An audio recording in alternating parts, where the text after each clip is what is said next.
Buenas tardes a todos, un gusto saludarlos. Voy a pedir que vayan encendiendo su cámara ahorita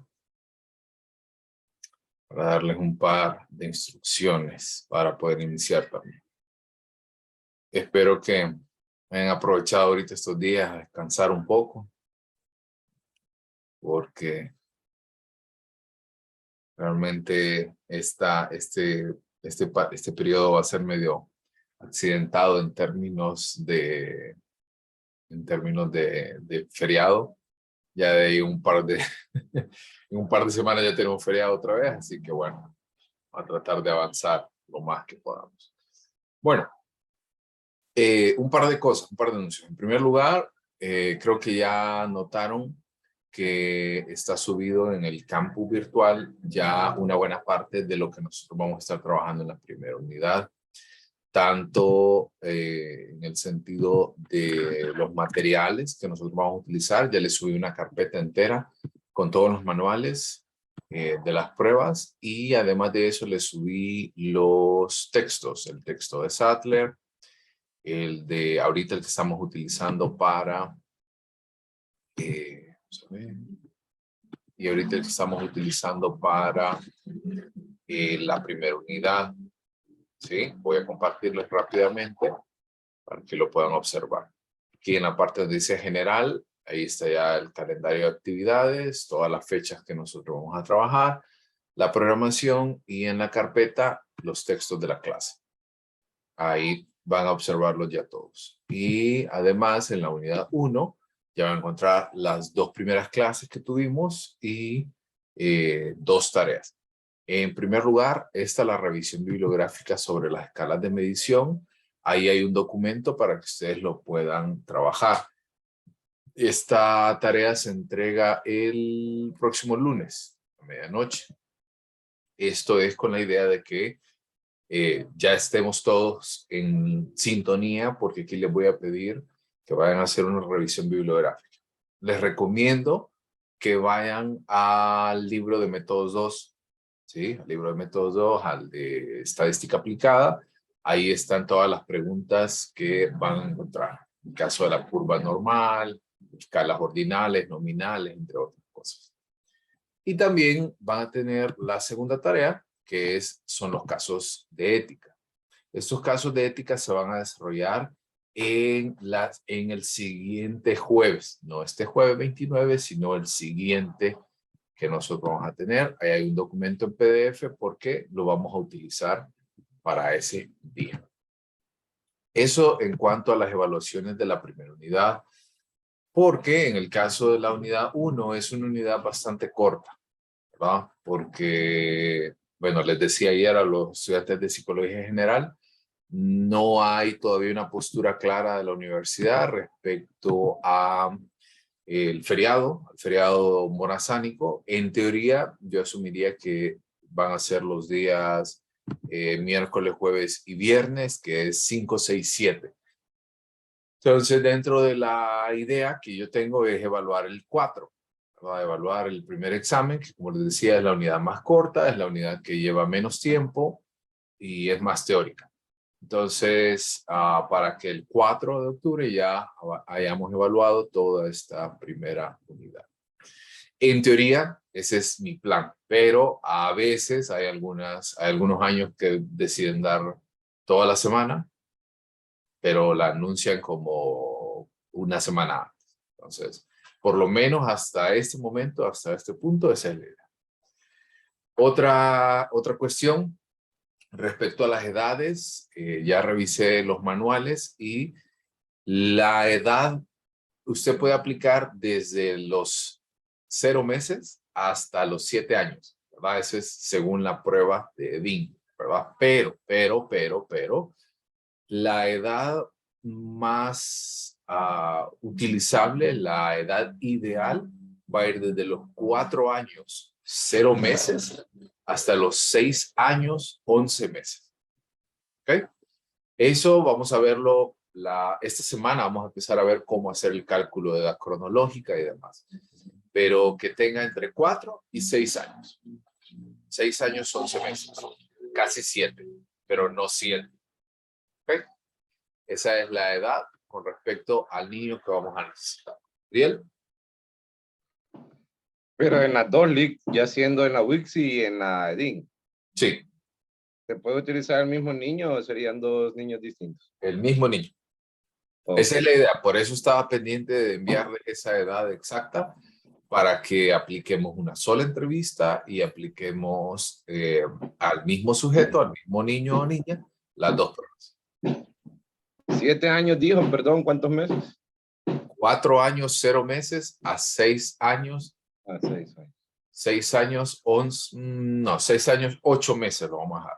Por si ya tienen 6 años, 11 meses, quiere decir que el próximo mes cumple 7 y ya de 7 ya no nos sirve. 6 años, 8 meses. Listo, Okay, gracias. máximo. ¿Dudas? ¿Hasta acá? ¿Vamos bien? Estamos bien, Nick.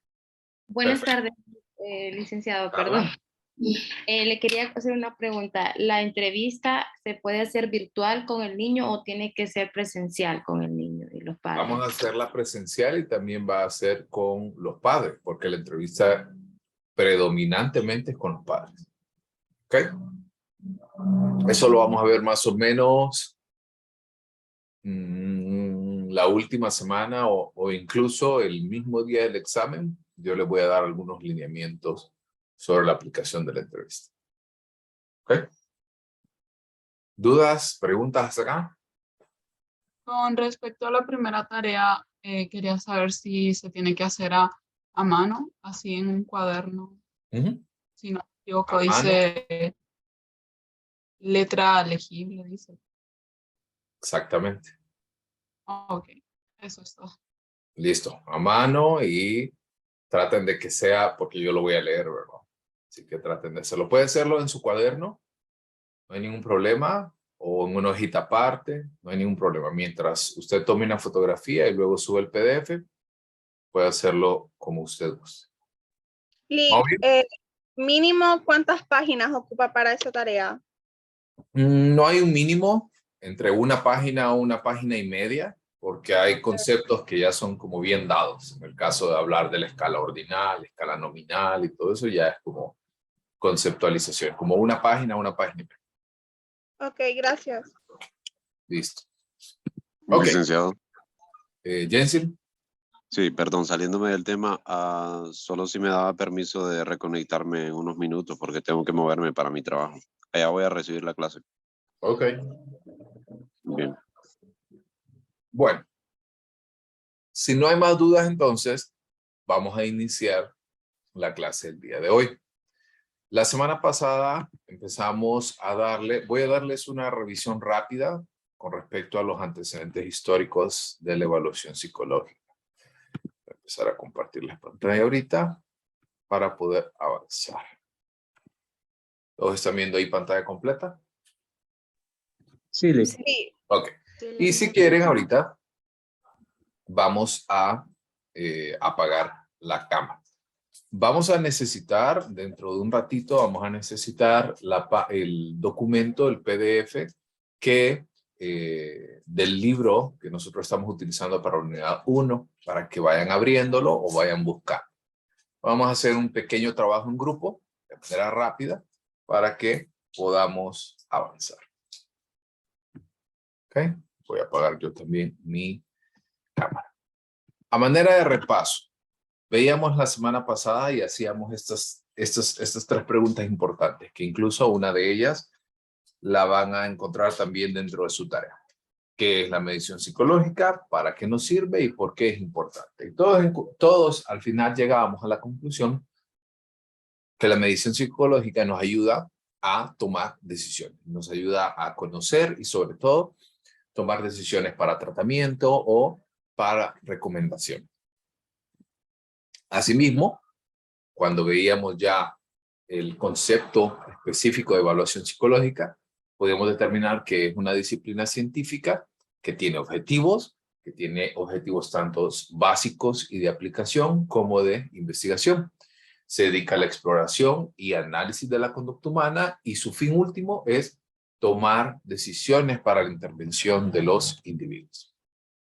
Asimismo, las pruebas psicológicas hoy vamos a ver un poco de la historia y vamos a ir viendo cómo cada año y cada época importante ha ido avanzando y se ha ido inmiscuyendo en distintas áreas. En el caso de la evaluación psicológica, desde la evaluación de personas, grupos, instituciones, se ha dedicado, se ha explorado en términos académicos, escolares, educativos, clínicos, organizacionales, deportivos, militares, incluso, que vamos a ver más adelante. En el caso específico de lo que nosotros estamos enfocándonos, que es la evaluación psicológica, tanto en aspecto escolar, clínico y personal, generalmente los individuos tienden a solicitar las evaluaciones para poder ayudar a detectar a las personas que tienen problemas de aprendizaje, problemas de conductas o emocionales. Y también en algunas situaciones o condiciones nos permiten establecer un mapa sobre cómo trabajar. También habíamos hablado que para que un procedimiento sea válido, debe cumplir con 4 requisitos. Quiere decir, tener un evaluado y un evaluador, un objetivo y un contexto para desarrollar dicha evaluación, un marco teórico que permita la ubicación de hipótesis, una técnica o procedimiento de medida y la interpretación de los valores obtenidos, y finalmente las disposiciones de los sistemas de categorización. Hablábamos acerca del DCM5, del CIE-10, bueno, por ahí ya viene el CIE-11, que nos permiten explorar distintas conductas y agrupar estos patrones con respecto a conductas que son concomitantes y se repiten. Y aquí es donde nos quedamos hablando acerca de 2 grandes esferas, acerca de los antecedentes precientíficos y de los antecedentes científicos. Habíamos hablado que los antecedentes precientíficos son las evaluaciones que se llevaron a cabo en la antigüedad y en mucho de ello, recordando que la psicología nace como una ciencia de la filosofía, se desliga de esta tradición, al igual que muchas otras ciencias, y empieza a forjar su propio camino.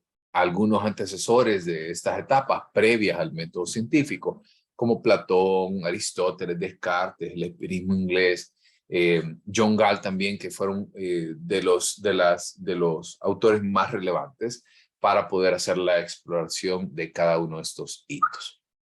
Y finalmente, los antecedentes científicos. Vamos a hablar un poquito acerca de la psicofísica, la teoría de la evolución de Charles Darwin, los estudios de Wilhelm Wundt, de Francis Galton y de John Cattell. Así que quiero que presten atención en este momento. Yo lo voy a dividir en 6 salas, ¿ok? Y según el número de la sala, usted va a desarrollar estos antecedentes precientíficos. No es una exposición que necesita un PowerPoint o algo por decirlo. No. Vamos a irnos a la sala, 10 minutitos, regresamos a la sala principal y van a ver que también vamos a tener una diapositiva de apoyo, pero quiero que ustedes expliquen con sus propias palabras esto. ¿Ok? ¿Dónde vamos a encontrar la información en esta presentación?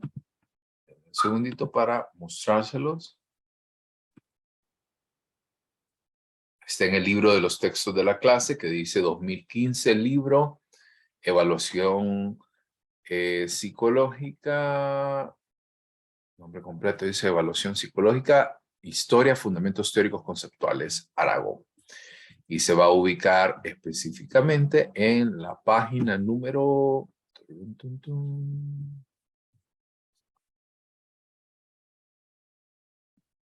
Voy a mostrar ahorita.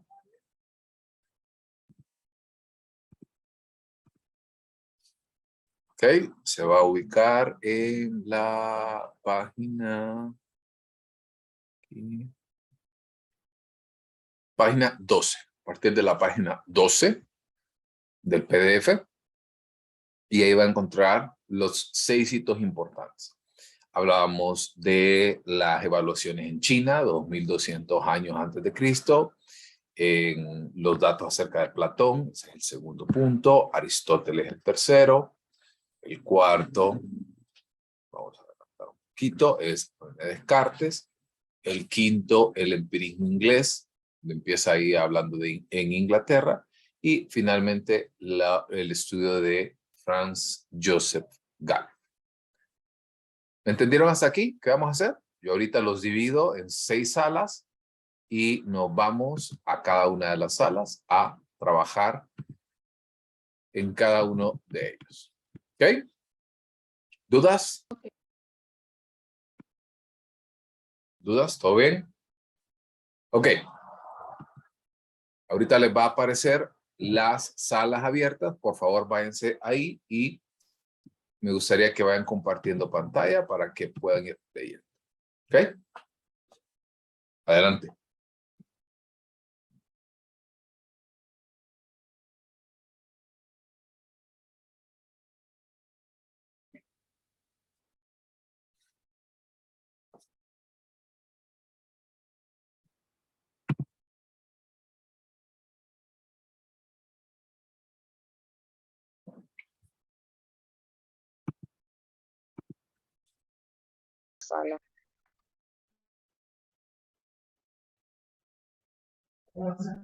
Creo él está en la sala. ¿Se entendió lo que van a hacer? ¿Podría volverlo a explicarle? Ustedes que son el grupo 1 van a irse a la página 12. Van a leer lo que corresponde al tema de China.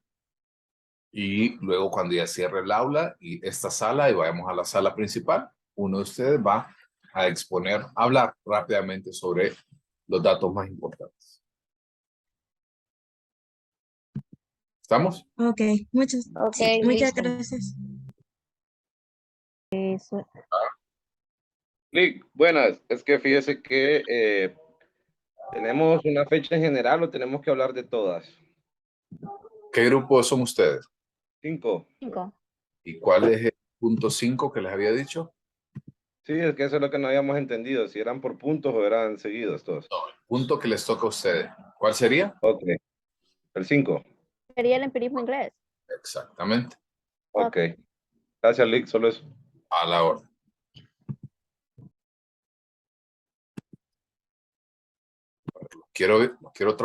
Los quiero oír trabajar.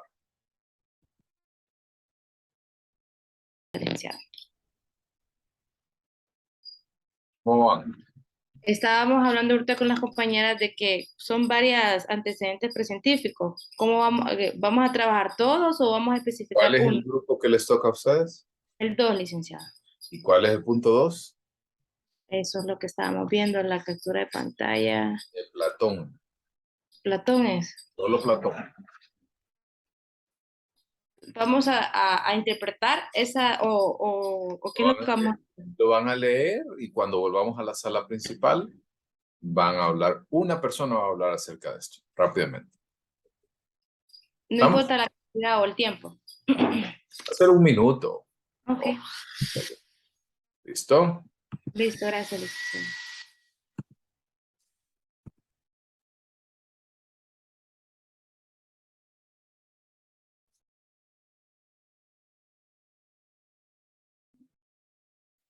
Hola, Lick. Aquí estamos leyendo ahorita. Estamos tomando notas y así. Perfecto. Ok. A ver.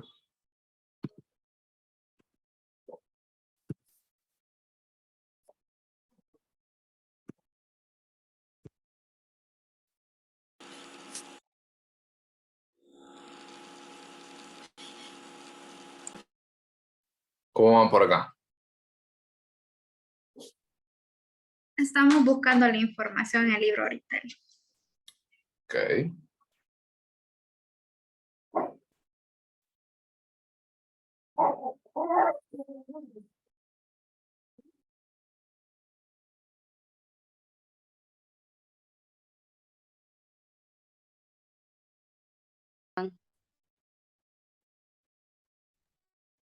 Sí, bueno, estábamos leyendo este párrafo, que es el que nos tocó a nosotros, sobre Franz Joseph Gall.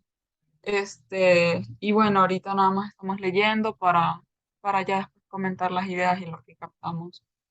Déjenme, voy a buscar, ¿saben ustedes qué son facultades psíquicas? O sea, dice, él planteó que las facultades psíquicas están localizadas en el cerebro. Entonces, ¿qué son facultades psíquicas? A ver, las habilidades psíquicas, para hablar un poquito acerca de esto, tiene que ver con la forma en la que nosotros percibimos nuestro propio ambiente. Como por ejemplo, en el caso de las habilidades psíquicas son aquellas que no son tan fáciles de medir de manera directa. Como por ejemplo, la fuerza se puede medir de manera directa, la temperatura se puede medir de manera directa, pero cuando usted habla de inteligencia, no es tan fácil medir.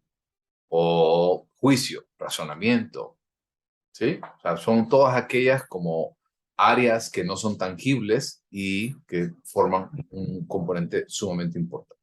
¿Estamos? Ok.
Ok, yo creo que ya estamos todos de vuelta por acá.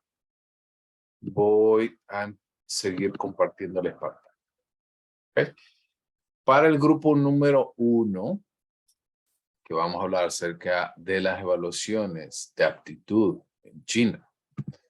Ok, grupo 1, que estaba compuesto por Alejandra Cruz, Alejandra López, Angie Morazán y Jimmy Oyola. ¿Quién va a explicar?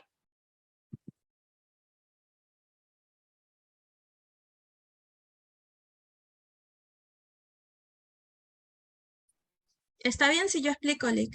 Alejandra, adelante. Permítanme.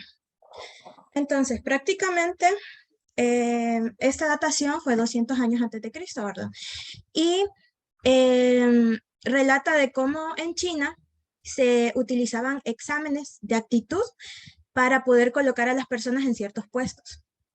Entonces, ellos realizaban exámenes por 3 días y 3 noches en los que les exigían ciertos aspectos para poder, bueno, para que esas personas después sirvieran a lo que se llamaba imperio en ese entonces. Creo que hablaba de la dinastía Han. No sé si me di a entender bien. Sí, sí. Entonces, al parecer habían varios aspectos, entre eso estaba, tenían que saber tocar instrumentos, creo que había dicho, la caligrafía, que era algo sumamente importante y que se valoraba mucho en ese tiempo, y prácticamente trata de eso, de cómo se clasificaban a las personas y cómo se hacían exámenes, y al aprobarlos obtenían el puesto para el que se les requería. Exactamente, incluso en el caso de este tipo de evaluaciones, lo que se quería era tener a las mejores personas ocupando los puestos, específicamente a nivel gubernamental. Gracias, Alejandra. Pasemos ahora al grupo número 2, quien va a hablar acerca de Platón. Yo puedo si mis compañeros no tienen ningún problema. Andrea, adelante. Sí. Ok. Platón nos estaba hablando básicamente de rasgos, porque estábamos discutiendo justamente con las compañeras que él mencionaba el hecho de que todos los seres humanos son básicamente iguales, sin embargo, diferían en sus cualidades y aptitudes. Es decir, que Platón creía que de forma natural ciertas personas desarrollaban ciertas capacidades más que las otras. Entonces, él proponía que en base a dichas capacidades se estableciera como una clase de trabajo, es decir, los filósofos serían los que gobernaban, ya que ellos poseían la sabiduría. Los artesanos y los labradores iban a ser compuestos por el pueblo y trabajarían en actividades productivas, y las personas, los guerreros fuertes y valientes que tenían la virtud de la fortaleza, iban a estar destinados a lo que venía siendo el orden y la defensa. Entonces, nosotros estábamos asociando esto como un antecedente de lo que hoy en día podemos ver como las pruebas psicométricas que se aplican al trabajo, ya que la gente suele ir a puestos para los que tiene un mejor perfil.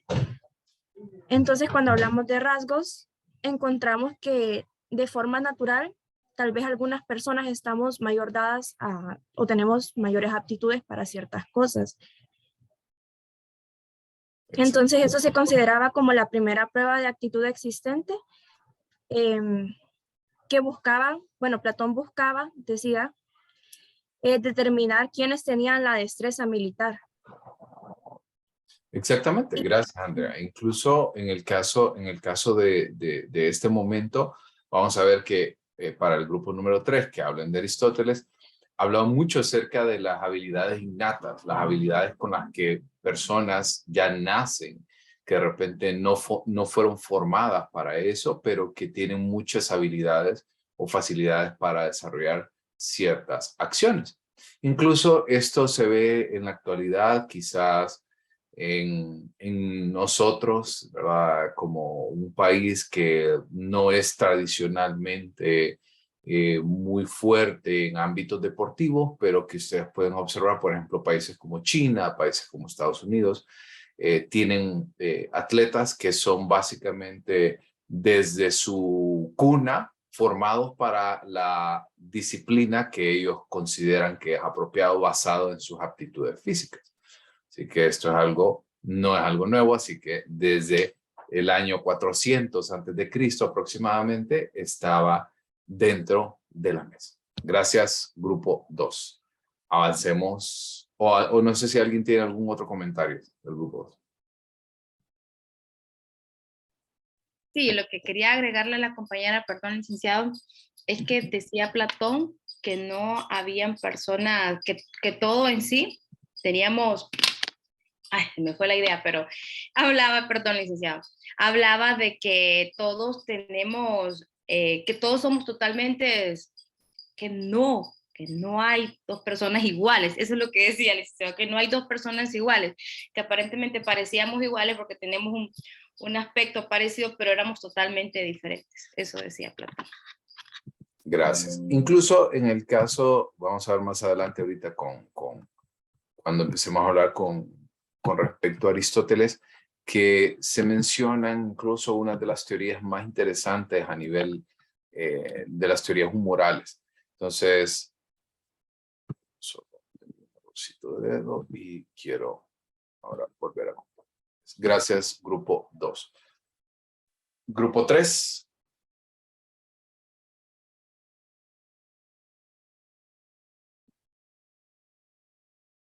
Que estaría compuesto por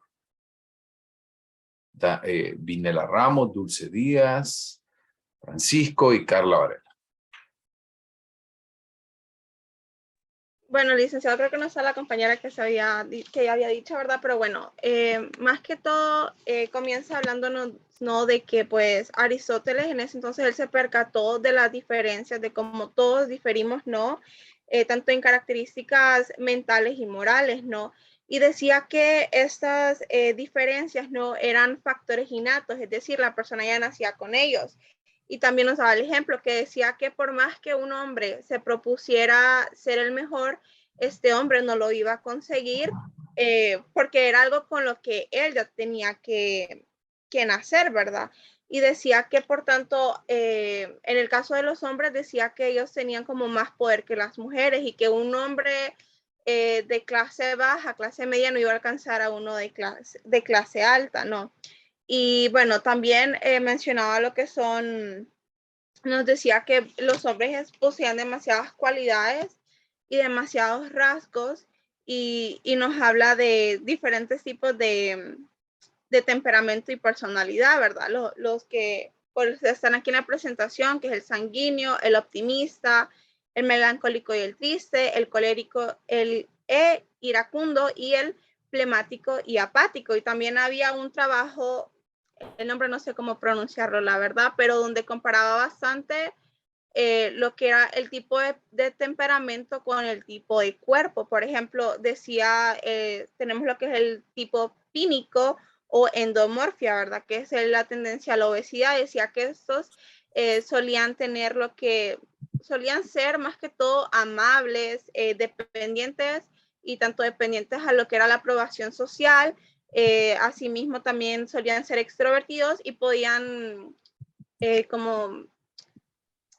tenían expresarse más fácil, ¿no? También está el tipo atlético o mesomorfia, en donde pues estos tienen un cuerpo muscular, esquelético, y decía que ellos solían ser más agresivos, tenían gran energía física, tenían más coraje, más valentía. Y luego está el tipo asténico o ectomorfia, que es un exceso de desarrollo de estructuras musculares, que decía que esos eran introvertidos, frágiles, y tímidos, básicamente eso. Gracias, Dulce. Incluso eso lo que estaba hablando ahorita hace referencia a la ciencia de la fisiognomía, que trata de estudiar los tipos de cuerpos.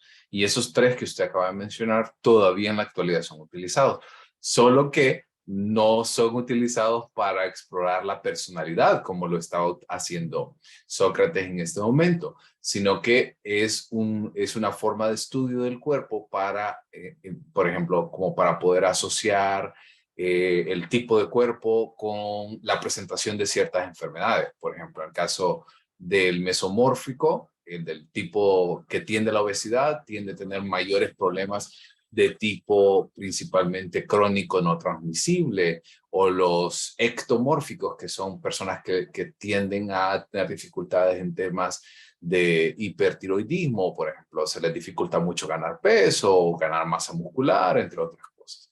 Y el endomórfico, que es como el deseable, el musculoso, el que fácilmente se puede adaptar a las distintas situaciones.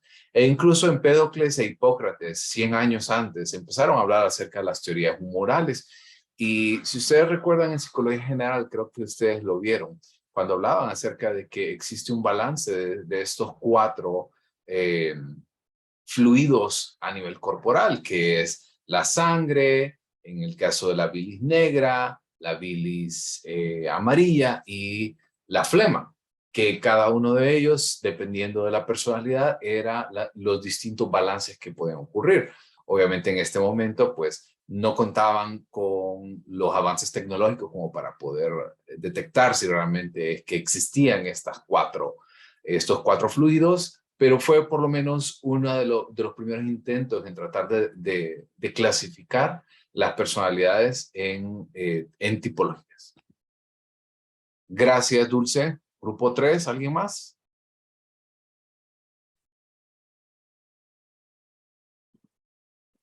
Avancemos entonces para el grupo 4 con René Descartes. Y 4 está compuesto por Génesis, Catherine, Marjorie y Nicole.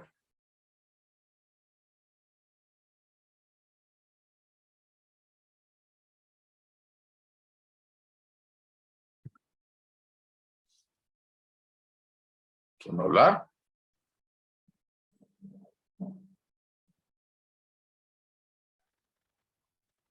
Hola, Lick. ¿Me logra escuchar? Yo me encargué de hacer una presentación, Nick, pero no sé quién de las compañeras quiere exponerla. Dejo de compartir yo para que se comparta. Sí, o si ya quiere exponer sin exposición, no hay problema. No sé. A ver, prueba.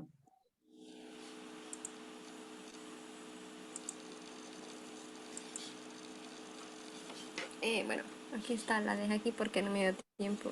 Adelante. ¿No? Súper bien. Muy bien. Bueno, lo que logramos ver con nuestras compañeras dentro de lo que es de René Descartes es que pues en su discurso establece pues la separación radical, lo que es los cuerpos y también lo que es la inteligencia de las personas. Entonces, él creía que la unión de estos ambos se halla por la glándula pineal. Entonces, él consideraba a las personas como que eran máquinas que tenían que regir las necesidades, todo lo que ocupaban, porque él lo consideraba como máquina, ¿verdad? Y que no sé si hay otra diapositiva o solo se hizo la... Okay. Él también planteó que no era posible estudiar al hombre de manera objetiva. Entonces, él por eso decía que necesitamos utilizar la intuición para acceder a los datos de la conciencia. Y pues también él sobre el comportamiento humano, él pensaba que no se podía hacer de forma geométrica también. Y bueno, eso fue lo que encontramos también de solamente. Perfecto. Gracias, Marjorie. ¿Alguien más del grupo 4? ¿Quiere mencionar algo?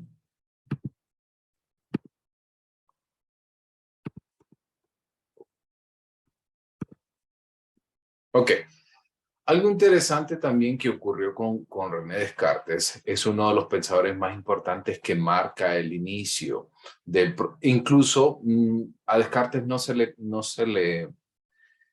le coloca como uno de los autores más importantes del empirismo inglés, porque obviamente pues no es inglés, él era francés, pero el trabajo que él desarrolló inspiró mucho a John Locke, que John Locke sí es una de las figuras más importantes del empirismo inglés.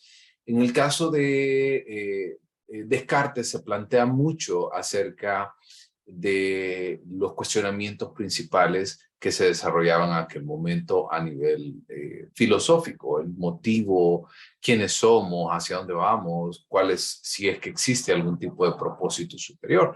Así que, por lo menos, si bien es cierto, no encontró la solución, pero por lo menos colocó la piedra inicial para entender que no se puede estudiar el alma, al ser humano, como se han hecho con muchas ciencias, que son conocidas como ciencias duras o ciencias que no son abstractas, sino que se pueden estudiar a partir de distintos métodos.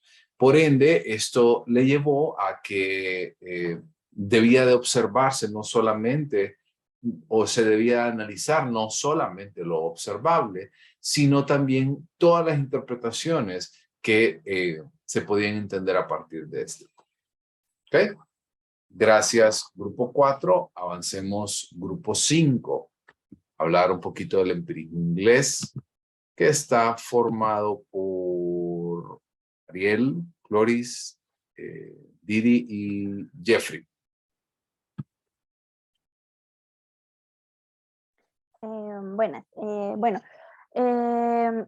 El empirismo inglés inicia en Inglaterra entre el siglo XVII y XVIII. Con ello, John Locke, al igual que Descartes, decía que el objeto del conocimiento humano son las ideas, pero él, a diferencia de Descartes, decía que no hay que no hay ideas sin un conocimiento previo de la experiencia, y que el único conocimiento que los humanos podemos poseer es a posteriori, es decir, que de algo que ya hayamos vivido, que ya hayamos observado.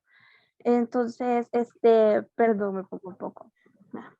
Bueno, también estuvo influido por el inglés llamado Francis Bacon, o Bacon, no sé cómo se pronuncia exactamente, que decía que la única forma de llegar a de dominar la naturaleza solo se conseguía observándola. Entonces, ellos más que todo ponen mucho hincapié en la experiencia, que no se puede estudiar algo sin tener una experiencia previa sobre ello. Marca mucho esto. Decían que la verdad tenía que para que algo sea verídico tenía que ser palpable, tenía que ser visible, tenía que verse ahí, pues tenía que ser verificado por un método científico. Exactamente, gracias, Flores. Incluso si lo vemos desde una óptica, explicaba que todo lo que nosotros hacemos debe de ser observado bajo la lupa del método científico. Eso quiere decir que existen formas verificables, fuentes que nos permitan llegar a una conclusión, no basado en corazonadas, sino bien en procesos específicos de estudio. Gracias, Cloris. Y terminamos con grupo 6, acerca de Joseph Gall. Y el grupo 6 está compuesto por Angélica, Dina, Lisbeth y Vanessa. También, sí. Bueno, lo que es Joseph Gall nos menciona de que las facultades psíquicas están ubicadas, por decirlo así, en zonas en específico del cerebro, ¿verdad? Entonces, las facultades psíquicas son como esos procesos mentales, ¿verdad? Son los procesos mentales, ¿verdad? Que no son fáciles de medir, como por ejemplo está el razonamiento, la memoria, la agresividad, la inteligencia. Entonces, lo que nos dice él es que estos procesos mentales, estas facultades psíquicas, están ubicadas en zonas en específico. Entonces, él nos menciona que observando la forma del cráneo, se pueden determinar, por decirlo así, la personalidad de una persona, ¿verdad? Y, o sea, él observaba, él dice que desde niño, ¿verdad? Observaba las formas del cráneo.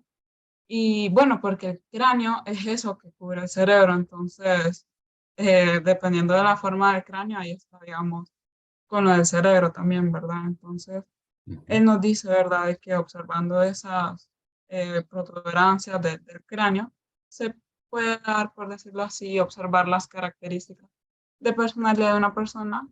Por eso, de que nos decía que las facultades psíquicas están ubicadas en zonas en específico. Y eso va de la mano con eso de evaluación, pues, neuropsicológica. Y eso fue.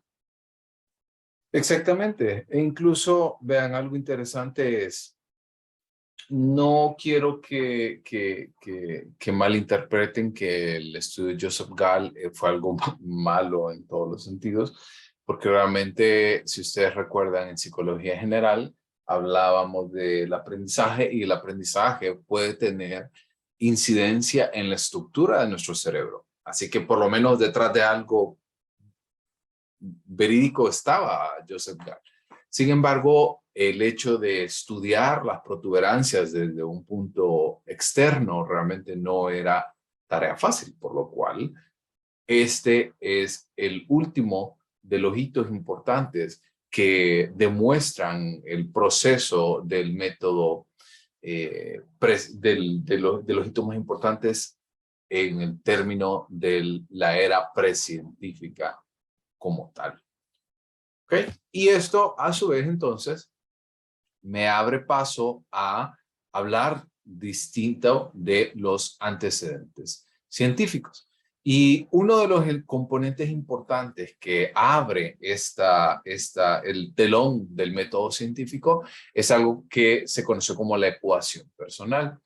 En el caso de la ecuación personal, habían dos astrónomos, los cuales estaban trabajando en una torre, y en esta torre empezaron a observar que había ciertas diferencias en cuanto a los registros, porque a nivel astronómico, una de las tareas más importantes que tenían estas personas era registrar los movimientos de los planetas, estrellas, y vías, la Vía Láctea, etcétera, etcétera, y poder hacer anotaciones. Y entonces empezaron a notar que cada uno de ellos tenía distintos registros, por los cuales hasta cierto punto se entiende o se explica que, en primer lugar, debemos de entender que todas las personas van a diferir en sus juicios, que las diferencias pueden ser medidas,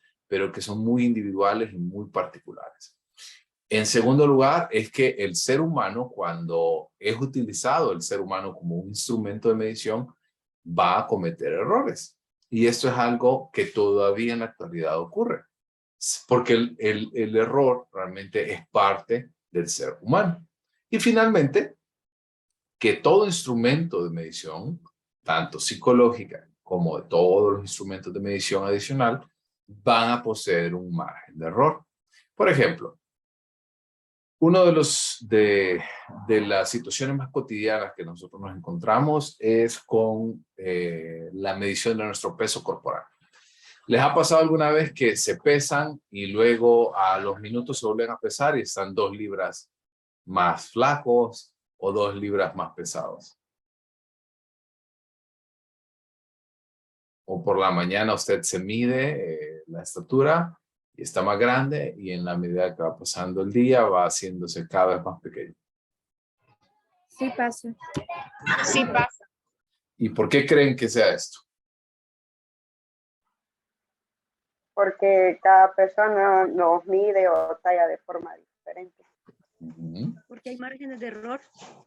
Porque hay márgenes de error, exactamente, porque eso quiere decir que cada uno de nosotros puede cometer distintos errores concernientes a la evaluación y también que el mismo método de medición puede presentar un cierto margen de error. Otro de los componentes importantes con respecto a los antecedentes científicos fue la aparición de la curva normal. ¿Recuerdan esto de la curva de Gauss? Incluso es una de las preguntas que tienen que desarrollar para la clase de la próxima semana. ¿Recuerdan que era esta o la curva de campana, el gráfico de campana? ¿No? Sí, sí, también conocida como curva normal y también curva de campana. Exactamente. Vean, en el caso de Adolf Quetelet no fue el autor fue debido a Gauss, y en el caso de lo que nosotros queremos explorar con las curvas normal es cómo las distribuciones normalizadas, ¿verdad? En el caso de ciertos constructos pueden entrar dentro de esta curva de inteligencia, de distribución normalizada. Y nos referimos con una curva de distribución normalizada a que los valores que nosotros obtenemos de ciertos atributos que podamos medir siguen esta tradición. En el sentido de, por ejemplo, la inteligencia, que es algo que nosotros vamos a explorar, este es un atributo que es normalizado, porque la mayor parte de los individuos se van a encontrar dentro de los valores que ya consideran o que ya saben que son cerca del 95% de los valores, que puede ir entre 2 desviaciones estándar hacia abajo y 2 desviaciones estándar hacia arriba. Pero uno de los componentes importantes fue para Adolf Quetelet es entender porque la distribución normalizada no se aplicaba para la conducta humana en ese momento. Pero en el siglo XIX Quetelet le da la inversión y empieza a enfocar que estos valores también aplican para muchos de los factores del comportamiento del ser humano, como por ejemplo la inteligencia, la estatura, el peso, algunos atributos como el lenguaje, algunas habilidades físicas, habilidades mentales, elementos de razonamiento, entre otras cosas. A su vez, vamos a hablar un poquito de los componentes psicofísicos a través de Ernst Weber, que incluso Ernst Weber fue el que hizo la ley de Weber. No sé si ustedes la recuerdan cuando se hablaba de sensación y percepción en psicología general, el cual estima que hay una relación siempre entre todo lo físico y lo mental. O sea, hace el puente, hace la conexión entre el mundo real, el mundo físico y el mundo mental.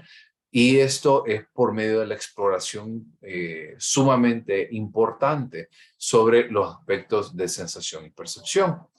A su vez, Weber le da la oportunidad a Fechner para que pueda definir la psicofísica como esa relación entre la ciencia, entre el cuerpo, la mente, entre aquello tangible y lo intangible, entre lo material y lo espiritual, entre lo físico y lo psíquico. Esto quiere decir que va a fungir como una unión, en el caso de Fechner, acerca de aquello que nosotros podemos ver, de lo que no podemos ver. Hablábamos al inicio, por ejemplo, la inteligencia usted no la puede ver, usted no la puede tocar, no la puede palpar, pero sí puede ver algunas, ¿cuál es la palabra que busco? Usted puede buscar usted puede observar algunas de las demostraciones de inteligencia. Cuando alguien le entiende rápidamente un tema o viceversa, no le entiende muy rápido un tema, puede ser una... Licenciados, serían como unos atributos ahí que se pueden ver, pero no como la inteligencia, pero sí unos atributos en la persona, ¿o no cabe ese término ahí? Sí, sí, incluso vamos a hablar de atributos al final, no esta presentación, en la siguiente presentación. Porque cuando nosotros hablamos de inteligencia, por ejemplo, es un tema bien amplio, en el sentido de que hay muchas formas de medir la inteligencia, no solamente la académica, sino también la física, sinestésica, senestésica, matemática, lógica, lingüística, numérica, entre otras cosas. Así que lo que nosotros vemos es algo relacionado con la forma en la que nosotros podemos explicar los fenómenos a través de esto. Leo el chat, por ahí me pone Jeffrey que si eso es empirismo inglés. No, acuérdense que el empirismo inglés hablaba acerca de la aplicación del método científico para poder explorar ciertos valores. Aquí es la forma en la que se establece una conexión entre lo tangible y lo intangible, entre lo material y lo espiritual, entre lo físico y lo psíquico. 5. Ok. Avanzando de Max Weber y de Gustav Fechner, vamos a hablar acerca de esto. Sí, ya lo empezaron a ver un poco con psicología general cuando hablamos de Wilhelm Wundt. En el caso de Wilhelm Wundt fue, bueno, ninguno de estas personas era psicólogo porque todavía no se había forjado la carrera de psicología como tal. La mayoría de ellos eran neurólogos, fisiólogos, psiquiatras. Y en el caso de Wundt era un médico que estableció en primer lugar y el primer laboratorio de psicología experimental en Leipzig, Alemania. Y esto le permitió que muchas personas fueran aproximando a este planteamiento que lo psicofísico nos había otorgado. Eso quiere decir la exploración entre el componente físico y el componente psíquico.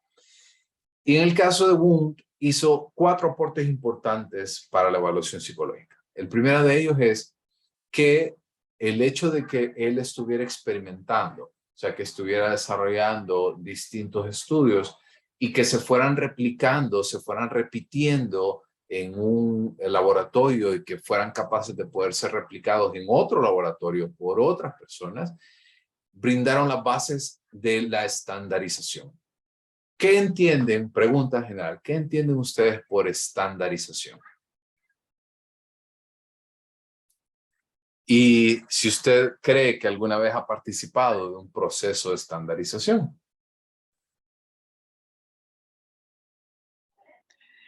Licenciado, buenas tardes.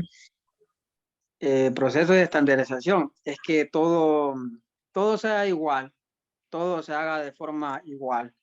Puede ser un ejemplo la norma ISO, proceso de estandarización.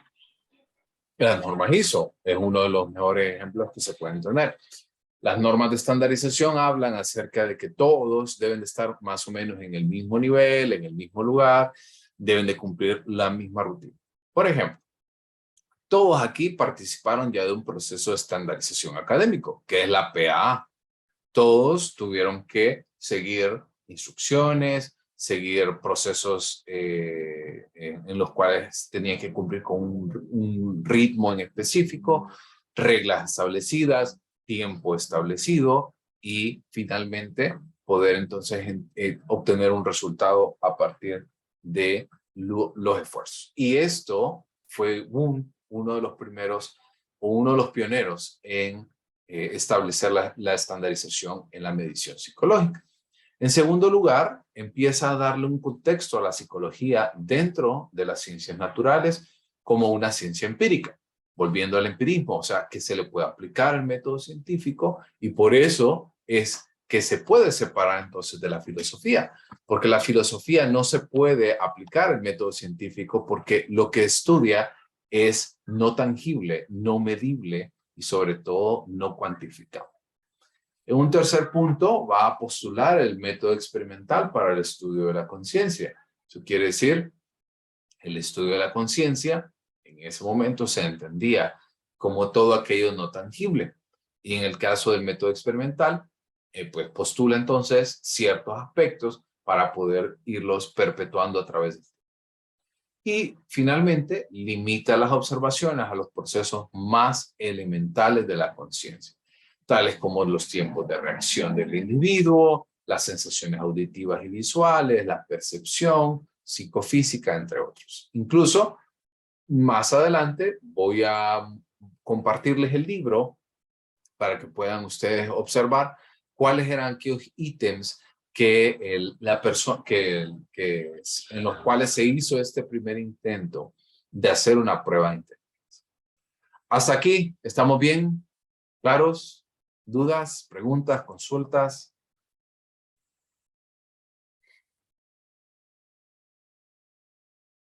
Bien, Nick. ¿Estamos bien? Sí, sí. Perfecto. Ok. Son las 2:10. ¿Les parece? Nos tomamos 5 minutitos para que ustedes se puedan levantar, puedan ir por el refil. Yo necesito un poquito de agua. Son las 2:10 en punto, 2:15 en punto arranco.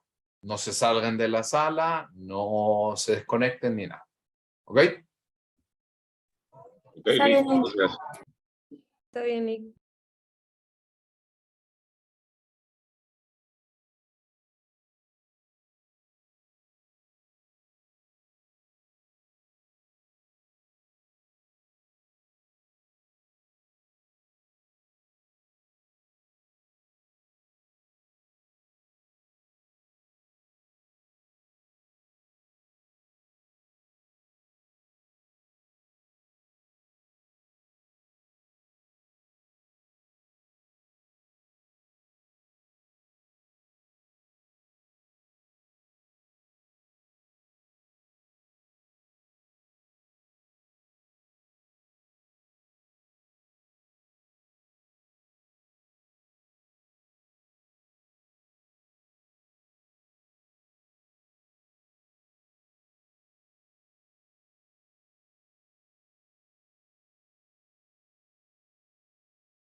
Continuemos. A ver, manifiéstense para saber que están acá y escriban un mensaje al chat. O algo. Estamos. Presente.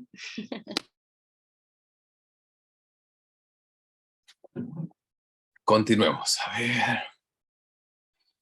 Pararam, pam, pam. Ok. Vamos a hablar ahora acerca de Charles Darwin. En el caso de Darwin, todas las personas lo conocen por su teoría de la evolución, ¿verdad? Su libro, El origen de las especies. Sin embargo, y ustedes me dirán, ¿qué tiene que ver Darwin con la psicología? Sin embargo, tuvo un aspecto sumamente relevante en poder entender que nosotros como especie, no solamente la especie humana, sino todas las demás especies, necesitamos generar ciertas condiciones. Y estas condiciones van a estar relacionadas con el ambiente. Eso quiere decir que van a responder acorde a cómo nosotros vamos evolucionando y cómo el individuo entonces va a ir generando ciertas respuestas ante las condiciones que la situación le plantea. Esto se aplica a las diferencias, o lo que abre en este caso es el estudio de las diferencias individuales en la psicología. Y las diferencias individuales se entienden no solamente como lo miraba Quetelet, que en el caso de la curva normal, se entiende que lo que nosotros vemos en los extremos, tanto positivos como negativos, son rarezas, son errores de medición. Pero Darwin empieza a observar más bien que esto es concebido como normal y deja de considerar esto como un error de medición, sino que más bien es ir aceptando e ir entendiendo que la evolución nos lleva hacia la generación de ciertas condiciones que nosotros vamos a cumplir y nosotros vamos a entender como adaptativas. Asimismo, Darwin, entonces, abrió paso a este es el último autor que vamos a ver antes de ver la primera prueba de inteligencia, que es Francis Galton. Francis Galton, aproximadamente en la misma época en la que Darwin saca su libro del origen de las especies, Francis Galton empieza a entender que estas diferencias, ¿verdad?, forman la base de los valores innatos que cada uno de nosotros tenemos. Incluso en el caso de Sócrates, que ustedes recuerdan, habíamos hablado, y Platón también, que hay ciertas diferencias innatas. En el caso de Galton, empieza entonces a explorarlas de manera más eficiente. En el caso de Galton, es conocido como el padre de la psicología diferencial, e incluso él también tuvo algunos otros autores que van a ustedes a encontrarse a través de la carrera, como Cattell, como Woodward, que colocaron en el mapa algunos de los procesos de medición de rasgos. ¿Cuáles son algunos de los aportes entonces que Francis Galton hizo hacia la psicología? Es que hay ciertas características psicológicas que van a ser heredadas. No sé si ustedes han observado que, y esto es un tema de la psicología evolutiva, que existen los términos de probabilidad en términos de genética y herencia. En el caso de Galton, exploró algunas características psicológicas que se pueden heredar de una generación a la otra, como la inteligencia y ciertas otras habilidades como agresividad.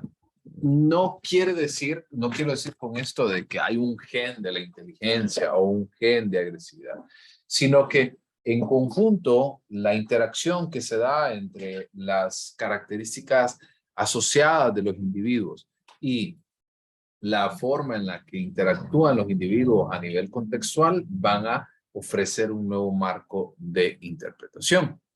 También demostró que las diferencias individuales existen y que pueden ser medidas de manera objetiva. dejando de lado entonces todo aquello del método precientífico.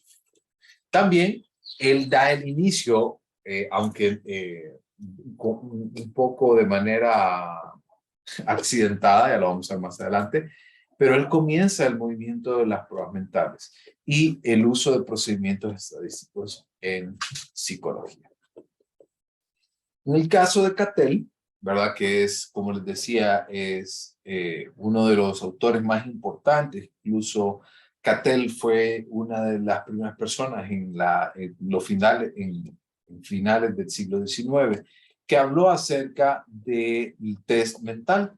Incluso Cattell elaboró cerca de 50 pruebas, las cuales buscaban determinar rangos, exactitudes, naturalezas, facultades psicológicas elementales, y se trató de alguna manera en sus primeros intentos de establecer una forma de medir las habilidades mentales.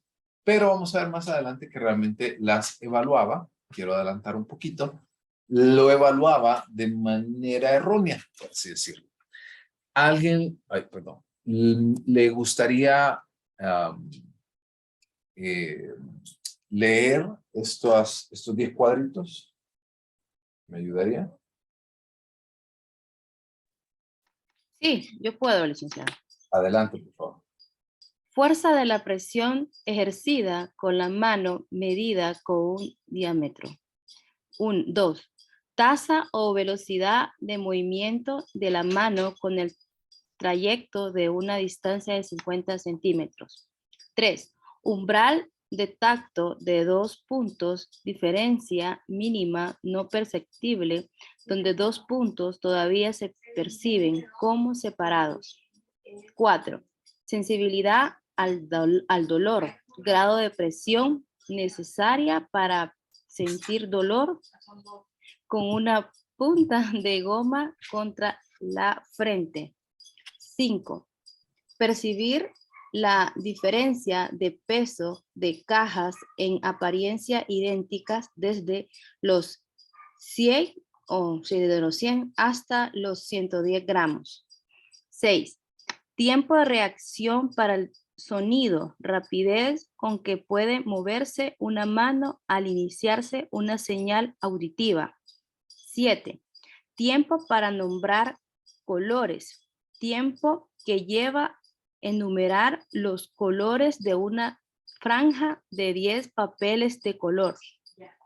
8. Dividir en 2 partes iguales una línea de 50 centímetros. 9. Estimación de un tiempo de 10 segundos. 10. Memoria o número de letras repetidas después de escucharlas una sola vez. Gracias, Carlos. Ahora, voy a hacer una pregunta abierta. Y quisiera saber si alguno de ustedes me quisiera contestar cómo con esos 10 ítems que ustedes observan podríamos medir la inteligencia.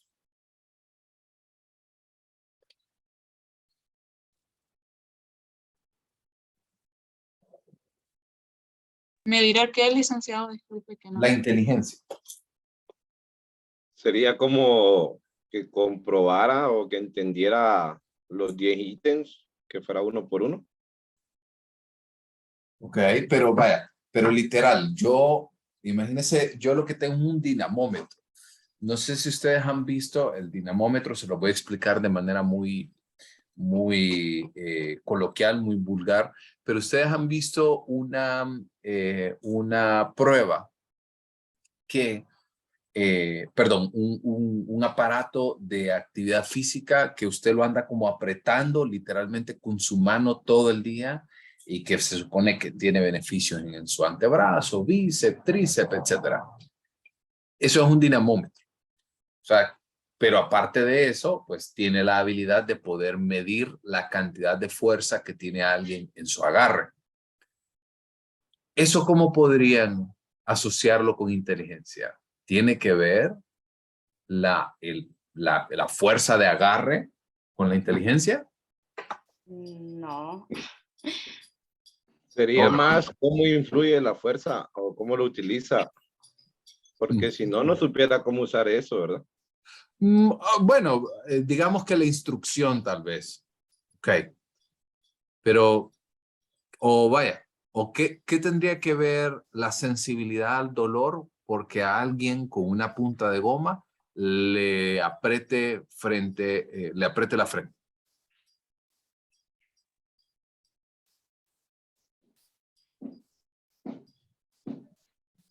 No, ¿verdad? Nada. Nada. Exactamente. Entonces, vean, lo interesante de esto es que nosotros debemos de entender que si bien es cierto, Cattell, en conjunto con uno de los autores que vamos a ver a continuación, que fue Clark Whistler, ambos quisieron establecer estos primeros puntos de evaluación.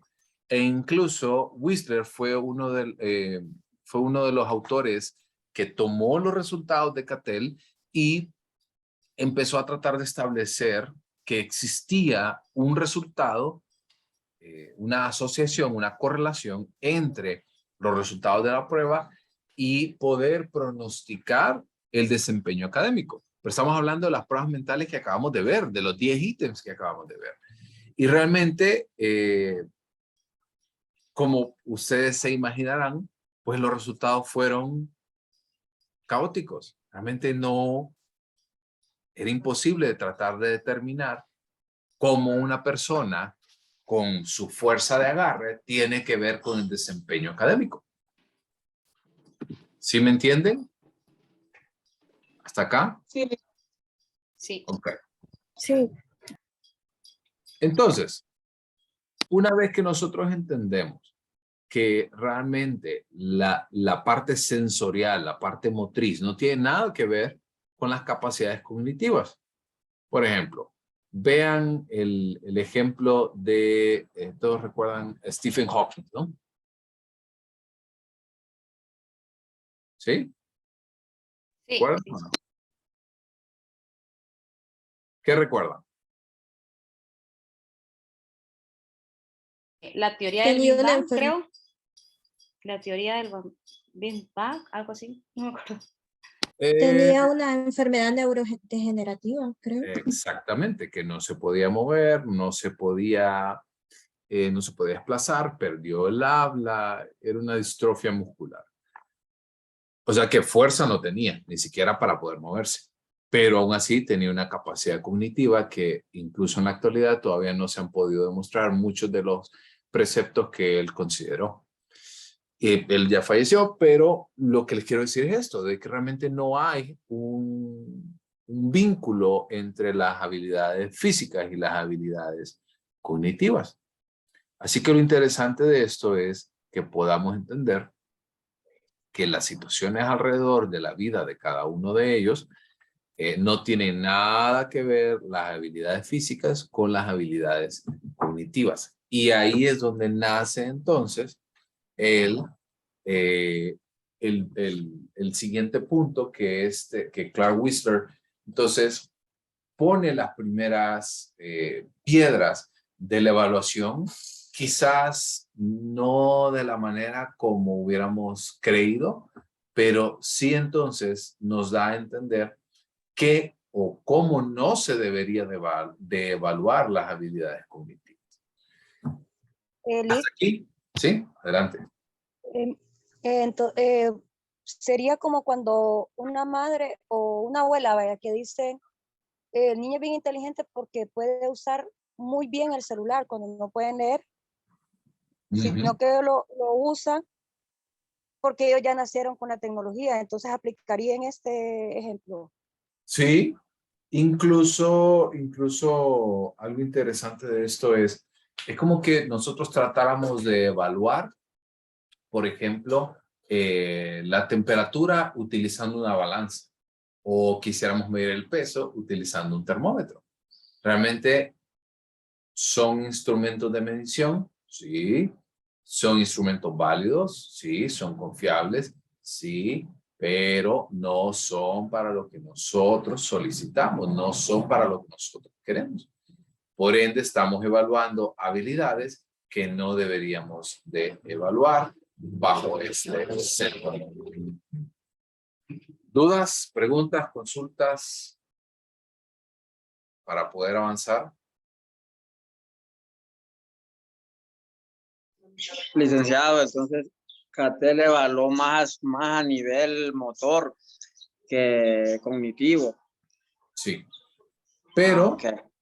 pero que conste, aquí quiero comentarles algo. Makin Cattell no es el mismo que Raymond Cattell. Porque Cattell, a ver, ¿en qué clase lo van a ver ustedes? Creo que lo van a ver en edición 4, si no me equivoco. Porque Cattell evaluó habilidades, creo que es el que hizo la PMA, que es una de las pruebas de habilidades mentales. Hizo el 16PF, se lo van a ver también. Pero por eso les digo que no tiene nada que ver. Incluso creo que no eran ni familia, solamente que compartían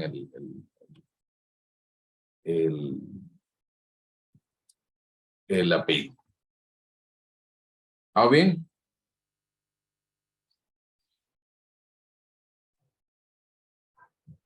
Sí, Nick. Ok, Todo claro, Lick. perfecto. Ahora, ya me hicieron dudar. A ver. No, creo que no.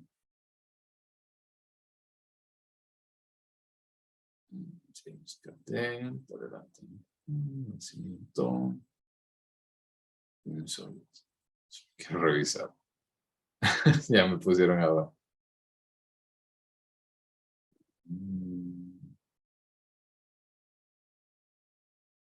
No. Bueno, por lo menos no encontré nada de información. Ok. Ahora sí empecemos a hablar acerca de la primera prueba de psicología, ¿verdad? Específicamente en términos psicométricos para hablar acerca de la inteligencia. Y esta estuvo a cargo de Alfred Binet y de Theodore Simmons, que en el caso de Theodore Simmons fue su ayudante. Para el inicio del siglo XX, específicamente en 1904, en el Ministerio de Educación de París, le solicitó a Alfred Binet que ideara una herramienta que pudiera determinar cuáles son aquellos estudiantes que eran perezosos de aquellos que realmente, o sea, porque algo importante, la tradición de la evaluación académica siempre ha estado asociada con que si usted tiene buenas notas es porque es bueno, es inteligente. Por ejemplo, yo siempre pensé esto desde muy pequeño, de que la persona inteligente es aquella que obtiene puntuaciones altas en sus clases. Pero en la medida que vamos creciendo, vamos entendiendo que realmente la situación no es así.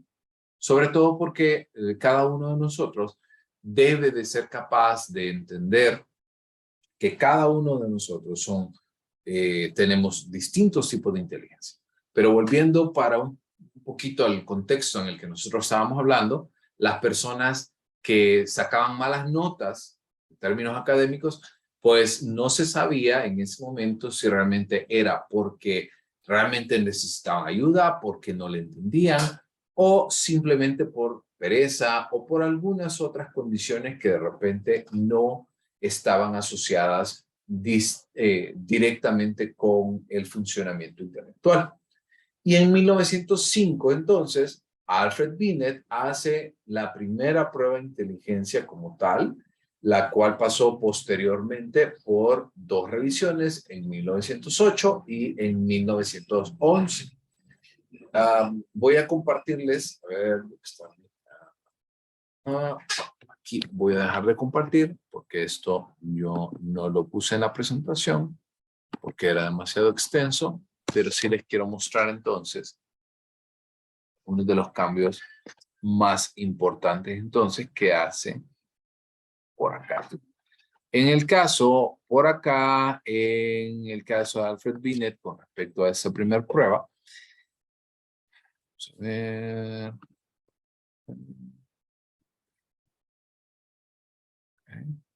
Desde acá. Entonces, para 1905 entonces, recordemos, salimos de la idea de Galton y Cattell de utilizar pruebas, entre comillas, mentales, porque realmente eran pruebas físicas, sensoriales o motores. Y aquí entonces empezábamos a razonar que la capacidad de un niño va a depender de la comprensión de sus objetos del ambiente, su memoria, imaginación, atención, comprensión, fuerza de voluntad y algunas otras cuestiones que de repente sí son un poquito perceptivos y sensoriales, pero no se coloca toda la, como dicen los huevos, en esa canasta a nivel sensorial. Entonces, la tarea consistía, hay algunos de los reactivos, así como ustedes vieron en el caso de la prueba de Cattell, que eran 10 ítems en los cuales se medía la fuerza de agarre o las sensaciones corporales en la frente. Aquí, la tradición que se empezaba a utilizar era el evaluado y el evaluador, y cada uno de ellos entonces se desarrollaba por medio de ciertos ítems que iban dificultándose en la medida que iba pasando el tiempo.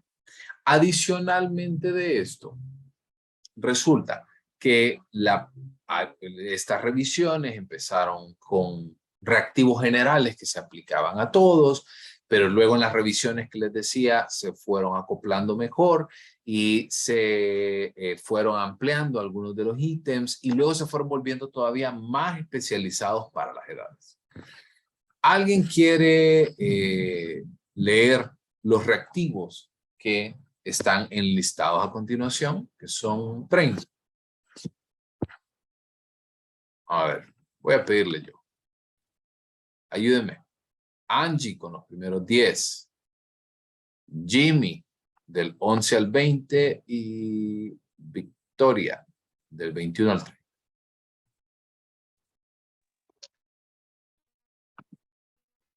Adelante, Angie.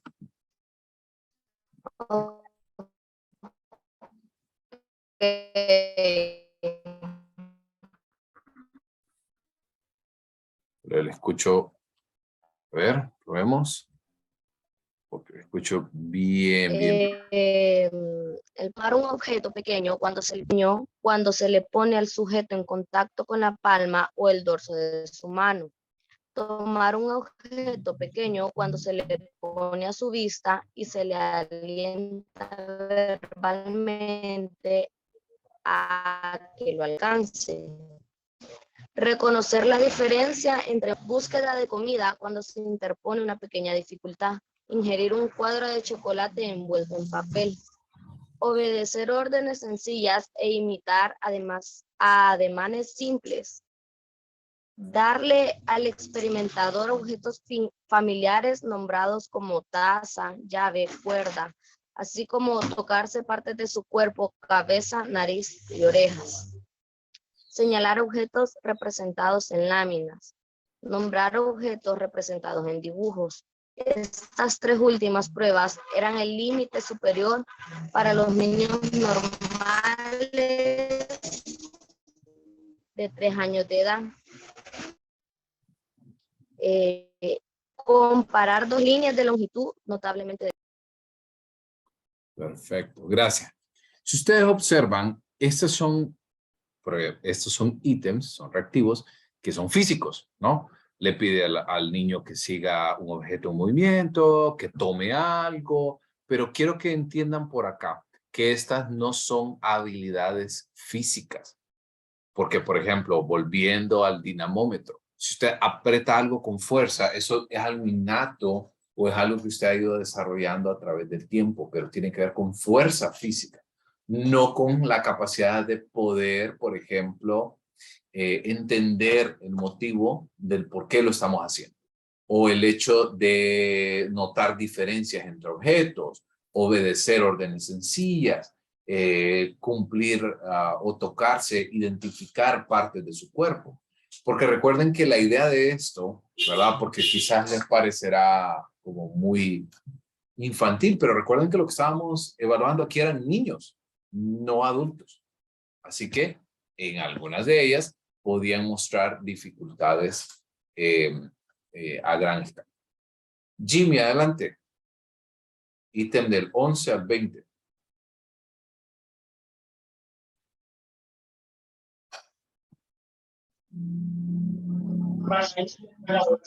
Lee, ¿me puede recapitular un poco porque se me ha desconectado la reunión? O sea, ¿es leerlo? Leerlo.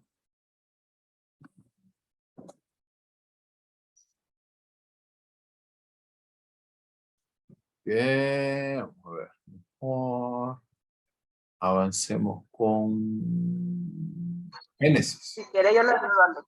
Bueno. Marjorie, adelante. Gracias, Marjorie.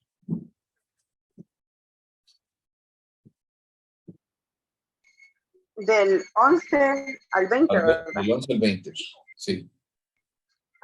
Repetir 3 dígitos inmediatamente después de su presentación verbal. Comparar 2 pesos, 3 y 12 gramos, 6 y 15 y 3 y 15. Mostrar susceptiblemente a la sugestión. Se le pide un objeto que no se encuentre entre los presentes. Se le pida que diga dónde está. Se usa una palabra sin sentido y se le dan a comparar 2 líneas de igual longitud. Definir palabras comunes. Casa, caballo, tenedor, mamá. Repetir oraciones de 15 palabras inmediatamente después de escucharlas. Explicar la diferencia entre 2 objetos comunes, papel y cartón, mosca y mariposa, madera y vidrio. Esta prueba separa de manera efectiva a los niños de 5 y 7 años, límite para los 7 años. De un total de 13 objetos presentados simultáneamente, mencionar de memoria el mayor número posible en 30 segundos. Reproducir de memoria 2 diseños mostrados durante 10 segundos. Repetir de memoria series mayores a 3 dígitos. Decir en qué se parecen objetos familiares. Amapola, roja y sangre.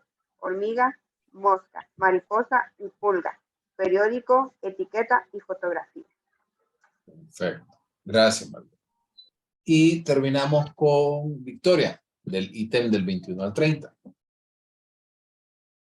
Bien, dice el 21. Comparar 2 líneas de longitud desigual, pero muy cercana. Por ejemplo, una 30 centímetros con 15 líneas que van desde los 31 a los 35 centímetros. 22. Ordenar 5 cubos de igual tamaño por peso. 15, 12, 9, 6 y 3 gramos. 23. Indicar cuál de los 5 cubos anteriores ha sido retirado. Esta prueba es el límite más probable para aquellos niños con deficiencia mental. 24. Encontrar palabras que rimen con una palabra dada, después de que se han presentado ejemplos. 25. Encontrar la palabra faltante, en una oración sencilla. 26. Dados 3 sustantivos, elaborar una oración. 27. Responder 25 preguntas sobre cuestiones de la vida cotidiana, comprensión. Por ejemplo, ¿qué es lo que haces cuando tienes sueño? ¿Por qué es mejor continuar lo que se está haciendo que comenzar algo nuevo? 28. Decir la hora que será si se invirtieran las manecillas pequeñas y grandes del reloj a las 2:46 y a las 6:20. 29. Dibujar cómo se vería una hoja de papel doblada en cuartos, a la que se le ha quitado una de las piezas dobladas. Y 30. Explicar diferencias entre términos abstractos como querer y respetar, estar triste y estar aburrido. Perfecto. Ok. Ahora, vamos a la presentación. ¿Qué opinan sobre este tipo de ítems? ¿Son parecidos a los que vimos de Catel? ¿Qué opinan? ¿O no se parecen? No, son diferentes. Son totalmente diferentes. A pesar de que, como pueden observar, que la tradición era muy parecida, ¿no? Que se le pedía a la persona al niño, en este momento en específico, se le pedía al niño que hiciera ciertas actividades. Pero al final lo que Binet trataba de explorar eran aquellos atributos que no son medibles, que no son observables por lo menos en ese momento, porque el caso de memoria, el caso de comprensión verbal, razonamiento, por ejemplo, seguir instrucciones, habilidades numéricas, habilidades verbales. Todo esto al final entonces permitió que en la medida de lo posible la prueba de Binet fuera entonces reconocida como la primera prueba psicométrica de inteligencia. Posteriormente, ¿verdad? Porque voy a mostrarles ahora, voy a volver aquí, voy a avanzar, porque para la tercera escala que ustedes pueden observar, que es la de 1911, se empieza a separar esto por edades, como por ejemplo para los 3 años se espera que señale su nariz, ojo, boca, repita 2 cifras, enumere objetos en un cuadro, pronuncie su apellido o repite una oración de 6 sílabas. Y luego, para cada una de las edades cronológicas, que vamos a ver algunas de las diferencias importantes, para cada una de las edades cronológicas, entonces, va a tener ciertas acciones y ciertas actividades que debe de cumplir para poder entenderlo. Si, imaginemos un niño de 9 años, no es capaz de poder cumplir con las actividades que están enlistadas aquí para el niño de 9 años, entonces se empieza y se acuña este término que es conocido como edad mental. Por ejemplo, todos nosotros tenemos edad cronológica, que esto es tomar la fecha de nacimiento, compararla con la fecha actual y a partir de esto todos podemos decir que tenemos esta edad cronológica. Por ejemplo, usted toma la fecha de hoy, yo les voy a enseñar esto más adelante porque es una operación matemática un poquito sencilla, pero si usted toma la fecha de hoy y la compara con su fecha de nacimiento, le va a dar un dato en años, meses y días. Pero la edad mental para Binet realmente estaba asociada con el logro de estas habilidades para las edades en específico que se evalúan. Por ejemplo, si un niño de 9 años, volviendo al ejemplo que les hablaba, no era capaz de poder cumplir con estas actividades, progresivamente entonces se iban aplicando hacia atrás para ver hacia dónde entonces el niño podía empezar a entender estas variaciones y ver entonces la edad mental a la cual se asemejaba. ¿Dudas, preguntas, consultas?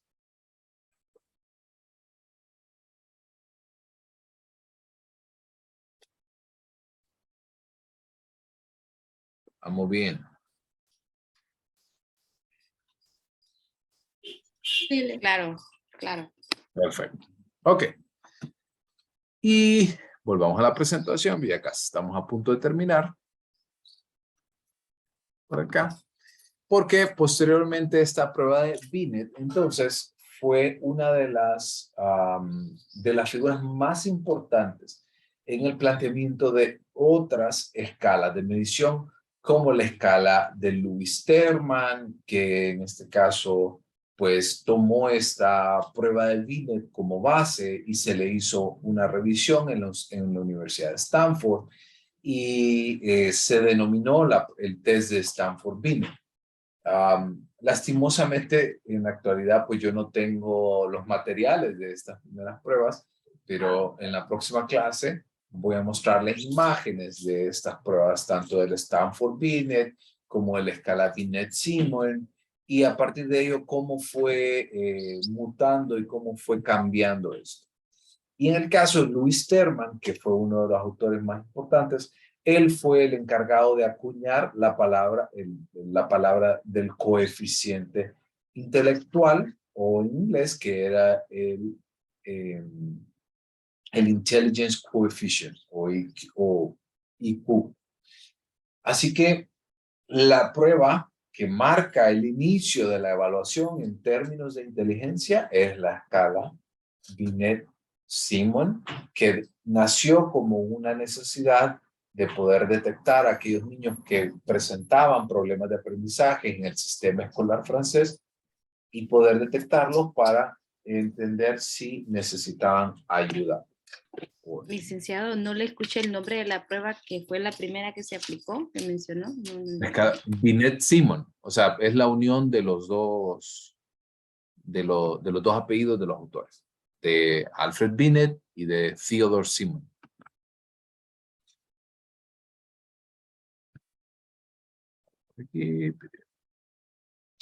Ok, hasta aquí me voy a quedar y el día jueves vamos a continuar.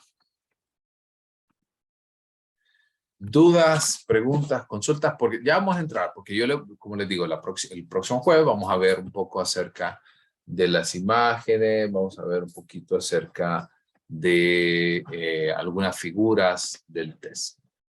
Vamos encendiendo ahorita su cámara.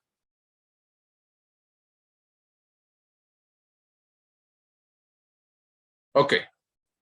Dudas, preguntas, consultas sobre este tema.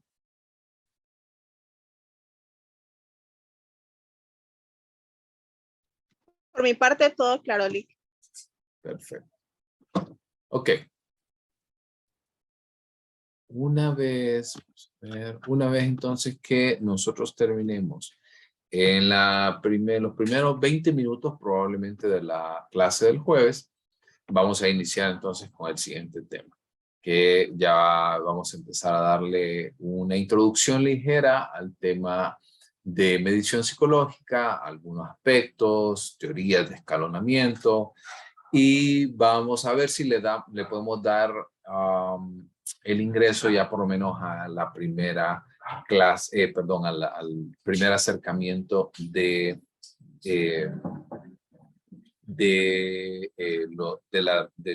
los componentes de ética. ¿Okay? Quería hacerles una pregunta. ¿Será posible que el jueves quedemos unos minutitos después de la clase? ¿O alguien tiene clases? Para que levanten la manito por ahí. Yo tengo comunitaria luego de esta clase, de 3 a 5. Ok. ¿Alguien más? Yo de normal de 3 a 4. Ok. Yo les quiero, solo Igual, ok. O sea, solo les hago yo la llevo pregunta. comunitaria. Perfecto, gracias, Margie. Solo les hago la pregunta porque igual, o sea, si usted se tiene que desconectar, se desconecta. Solo es que no me gustaría tener que cortar como hoy, por ejemplo, que ya estamos a 5 minutos de terminar. No me gustaría cortarlo, sino que me gustaría quedarme un poquitito más y terminar la presentación del próximo jueves. ¿Les parece? Unos 20, 25 minutos para poder compensar un poquito el jueves pasado que tuvimos libre.